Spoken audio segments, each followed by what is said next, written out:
We go to the passenger side of the vehicle. You can see, let me put this light down.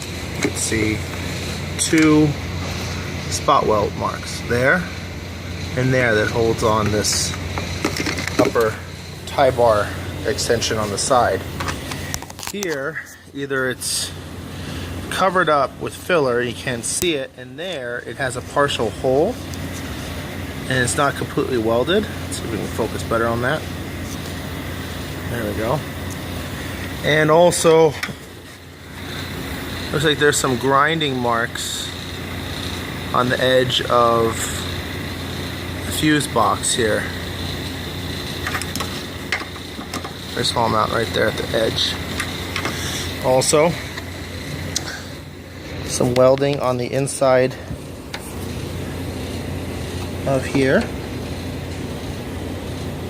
That still has some burn on it.